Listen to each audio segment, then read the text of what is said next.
स्वागत है। आज हमारे पास मुंबई और आसपास के इलाकों से जुड़ी कुछ बड़ी दिलचस्प लोकल कहानियां हैं, कुछ अनुभव हैं। हाँ बिल्कुल। ये किस्से हम मनोरंजन के लिए साझा कर रहे हैं। देखिए, कुछ सच लगते हैं, कुछ शायद बस कहानियां हों। हमारा इरादा कोई अंधविश्वास फैलाना नहीं है। नहीं बिल्कुल नहीं। बस इन कहानियों पर और इनके पीछे क्या हो सकता है उस पर एक नजर डालना चाहते हैं। सही बात है। तो चलिए इन स्रोतों की इस पड़ताल में उतरते हैं। हमारे पास जोगेश्वरी से कहानी है, आर्य कॉलोनी है, चारकोप भी है। देखते हैं ये बातचीत हमें कहाँ ले जाती है। जरूर। और ये कहानियां सिर्फ डर के बारे में नहीं है ना? मतलब ये बताती हैं कि लोग कैसे अपने आसपास की अनजानी चीजों को समझते हैं। और कभी-कभी तो असलियत जो है वो अफवाहों से ज्यादा चौंकाने वाली निकलती है। हाँ ये तो है। तो पहली कहानी ये है जोगेश्वरी के बेहरामबाग इलाके की। बात है करीब 1994-95 की। अच्छा, काफी पुरानी। हाँ, तो एक साहब थे, देर रात थी, बारिश हो रही थी और वो घर लौट रहे थे। तभी उन्होंने देखा एक औरत है सफेद साड़ी पहनी हुई और गोद में एक बच्चा है, रो रहा है, और वो औरत बारिश में बेपरवाह भीगती हुई चली जा रही है। तो इन्होंने टोका भी, पूछा कि भाई बच्चे को क्यों भिगा रही हो ऐसे, पर उसने बस पलटकर घूर कर देखा और आगे बढ़ गई। अजीब। फिर ये साहब सिगरेट जलाने के लिए रुके, कुछ पल बाद पीछे मुड़कर देखा तो वो औरत वो गायब थी। गायब मतलब एकदम से? हाँ, जैसे हवा में घुल गई हो। सुनकर ही अजीब लगता है ना? बिल्कुल। और इसमें एक और दिलचस्प बात है जहां तक मुझे पता है। हाँ बताइए। कि करीब 10 साल बाद, मतलब समझ लीजिए 2005-6 के आसपास, अच्छा। एक दूसरे शख्स ने, जो पहले वाले के दोस्त के चाचा थे, उन्होंने भी ठीक वैसी ही दिखने वाली औरत को उसी इलाके में उसी तरह बच्चे को लेकर जाते हुए देखा। सच में? 10 साल बाद? हाँ, एक ही जगह सालों बाद वही वाकया, ये सोचने पे मजबूर करता है। मतलब क्या ये सिर्फ इत्तेफाक था, या लोगों के मन में जो डर बैठ जाता है वो बार बार एक ही छवि बनाता है? पता नहीं, बड़ा अजीब है। अच्छा, अब चलते हैं आर्य कॉलोनी, वहां का वो वीरान होटल। हाँ, आर्य कॉलोनी की भी कई कहानियां हैं। तो लॉकडाउन के बाद कुछ दोस्त वहां गए थे, रात का समय था। होटल की छत से एक औरत की आवाज आई, कह रही थी शांत हो जा नहीं तो फेंक दूंगी तुझे। अरे बाप रे। और साथ में बच्चे के रोने की आवाज भी आ रही थी। हाँ। उन्होंने ऊपर देखा तो एक परछाई सी दिखी, एक औरत की हाथ में बच्चा लिए हुए। बस सब इतने डर गए कि वहां से भागे। ये तो डरावना है। और ऐसा ही एक और किस्सा है रॉयल पाम्स विला का।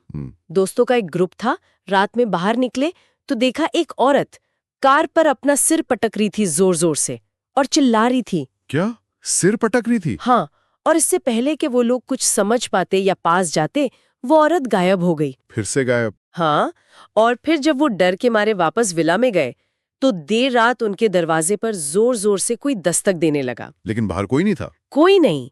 बाद में केयरटेकर से पूछा तो उसने कहा, अरे साहब, यहाँ तो रात में दरवाजा बजना आम बात है। देखिए इन घटनाओं में एक पैटर्न सा है ना? हाँ, क्या? रात का समय, अकेली औरत, कभी कभी बच्चे के साथ अजीब सा व्यवहार, और फिर अचानक गायब हो जाना। सही कहा। ये जो है ना, ये शहरी किंवदंती यानी अर्बन लेजेंड्स के क्लासिक तत्व हैं। मतलब वो कहानियां जो शहरों में फैलती हैं, जिनमें अक्सर थोड़ा सच थोड़ी अफवाह मिली होती हैं, और ये लोगों के मन के किसी साझा डर को दिखाती हैं। Urban legends. लेकिन क्या हर अजीब कहानी या अफवाह का मतलब यही भूत प्रेत होता है? जैसे चारकोप वाली कहानी, वो तो कुछ और ही निकली। हाँ, वो मामला बिल्कुल अलग था। चारकोप में एक टाइम पर बड़ा डर फैला था, 3 मुंडकी वाले आदमी का और रोने वाली चुड़ैल का। अच्छा, 3 मुंडकी वाला आदमी? हाँ, लोग रात में उस तरफ जाने से डरते थे और इसी डर का फायदा उठाकर लूटपाट भी होने लगी थी। ओह, तो मतलब क्राइम से जुड़ा था। हाँ, यही मामला दिलचस्प हो जाता है। जब पुलिस ने जांच की तो पता चला कि ये 3 मुंडकी वाला आदमी असल में चोरों का बनाया हुआ एक डरावना गेटअप था। क्या बात कर रहे हैं? मतलब डराने के लिए? बिल्कुल, ताकि लोग डरें और वो इलाका खाली रहे और वो आराम से अपना काम कर सकें। गजब।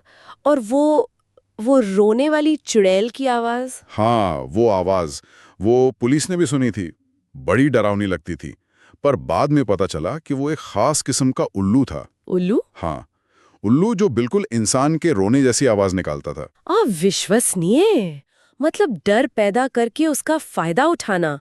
तो ये साफ हो गया कि डर कैसे बनाया भी जा सकता है। सही कहा।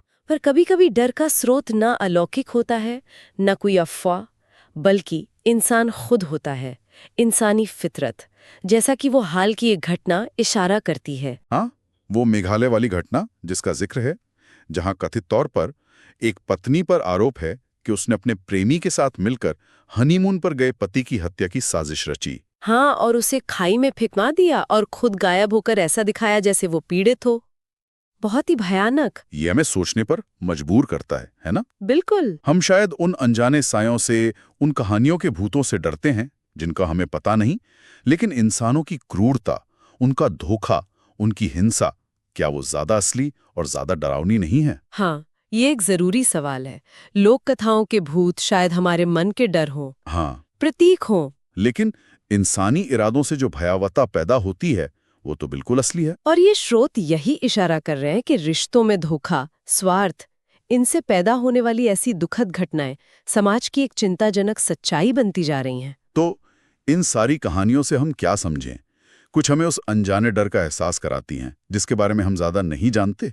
कुछ हमें हकीकत और अफवाह का फर्क बताती हैं। हाँ, और ये भी कि डर का इस्तेमाल कैसे किया जा सकता है। और कुछ कहानियां जैसे वो मेघालय वाली, वो हमें याद दिलाती हैं कि असल दुनिया की जो कठोरता है, जो भयावहता है, वो कभी-कभी काल्पनिक डरों से कहीं ज्यादा होती है। हाँ, ये किस्से एक तरह से लोक कथा, मनोविज्ञान, शहरी जीवन और दुर्भाग्य से कुछ कड़वी सच्चाइयों का मिलाजुला आईना है। तो सुनने वालों के लिए हम एक सवाल छोड़ जाते हैं सोचने के लिए। हाँ, जरूर। हमें ज्यादा डर किससे लगता है?